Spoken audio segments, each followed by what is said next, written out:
Avant de donner la parole à notre ami Émeric, puisqu'on est obligé... Je suis pas ton ami, connasse. Oui, non, ça c'est sûr. Donc, pour vous dire que Delirium Ordinaire organise deux concerts. Le premier à la Dynamo, deux concerts à la Dynamo. Le premier le mercredi 19 février avec les cousins La Fleur et le Rang du Fond également. Et le deuxième concert le samedi 22 février, toujours à la Dynamo, avec le groupe El Gato Negro. Voilà, vous savez tout. Et évidemment, vous nous retrouvez à nous, Pas plus haut que le bord, sur notre site www.papluhaut.com. Émeric de la Mouille. Émeric de la Mouille. Voilà, c'est notre chroniqueur de droite. Il le fallait en période préélectorale. Tu vas fermer ta gueule, tu vas me laisser commencer, ouais. Allez, vas-y. Alors, d'abord, je tiens à remercier mon collaborateur parlementaire, Nicolas Carin de Baignage, qui m'a aidé à rédiger ce texte parce que je n'avais rien à branler, j'avais des putes à tirer, enfin tout ça. Pardon, j'avais des gens à voir. Et il est où, Stéphane et Celle? Hein, où qu'il est? Hein, il la ramène moins le vieux. Ah là, tu peux pas dire qu'il cliquette des rotules dans son caveau, hein, parce qu'on est loin du indignez-vous, mais pas trop fort. Là, c'était jour de colère. Rien que le nom déjà, ça a de la gueule. Ça sonne efficace, commando militaire dans le Golfe. Jour de colère. Entre jour de colère et indignez-vous, t'as vite fait le choix. Indignez-vous, qui c'est qui va haranguer les masses laborieuses avec ça? Paulo Coelho? Non, je connais pas, laisse tomber. Jusque-là, les manifs, c'était un hobby de bobo, un genre de yoga collectif feng shui pour calmer les ardeurs, avec des profs poivre et sel qui traînent la patte en claquant des mains derrière une sono qui passe du zebda, motivé, ouais, c'est ça.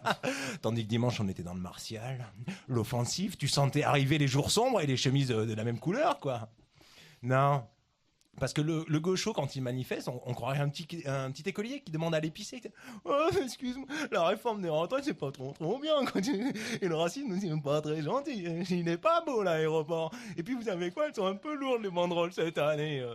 Tandis que, jour de colère, c'est direct Franco de Port, la France aux Français, Hollande dégage, franc-maçon égale pédophile, maréchal nous voilà, journaliste collabo. Ça tabasse, ça accuse, ça exhorte. Bon...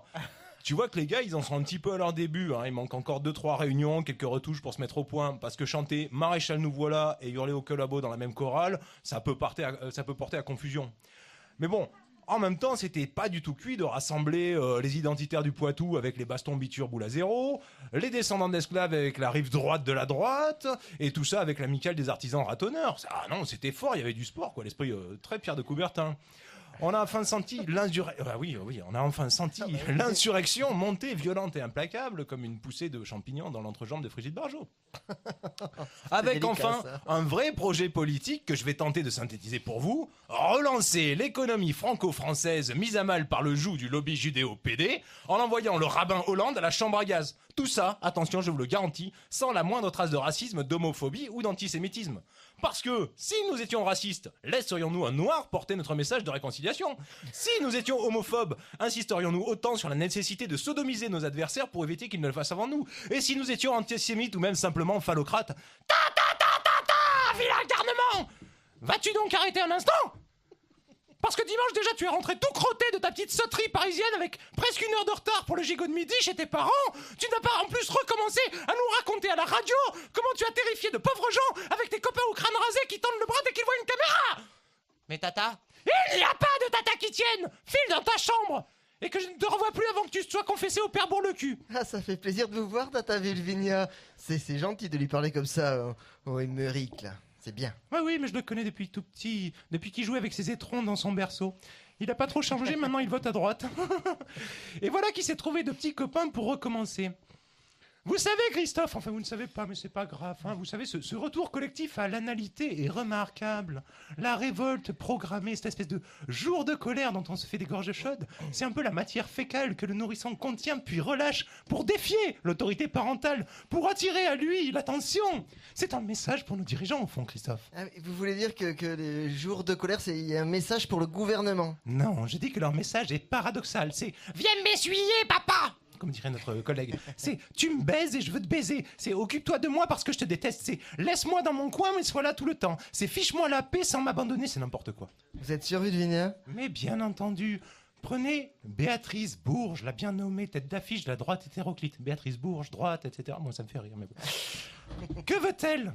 Elle veut que le président s'en aille parce qu'il ne préside pas bien. Elle veut un homme, un vrai, un qui la dirige d'une main de fer, sans quoi elle ne peut survivre. Pire, elle se laissera mourir.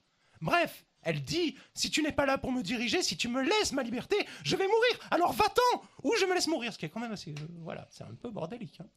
Et ce message mortifère, enquisté dans les cellules de la droite populiste et rétrograde, ce message qui ronge la société, ce message brouillé et pathologiquement idéologique, vous savez comment le dissoudre ? Non, mais ça va pas recommencer. Si ! Non. Leçon d'orgasme pour tout le monde. Alors, tout le monde là, avec moi, si vous n'avez pas déjà vu ça, ça va se passer comme ça. On va mettre la main ici, comme ça va faire... Oh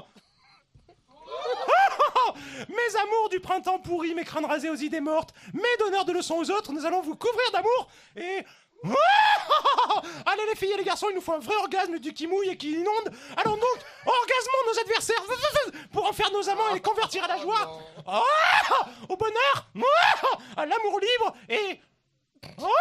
pour le printemps français, non refaites-le, vous l'avez pas bien fait. 3, 4, pour le printemps français et... pour les jours de colère et... pour nous les femmes et les hommes libres et fiers qui vivent dans le monde entier. Dans ce monde, d'ailleurs, en tentant d'en être digne dans la conscience et le partage. Allez, tous ensemble, orgasme cosmique, Vulvinia. Voilà, c'était Vulvinia. Merci, vous pouvez l'applaudir ou pas. Enfin, c'est vous qui voyez. Hein. C'est... Ouais. Plus haut que le bord. Parfois, on maîtrise pas tout dans cette émission. Vous savez, c'est pas un métier facile, animateur.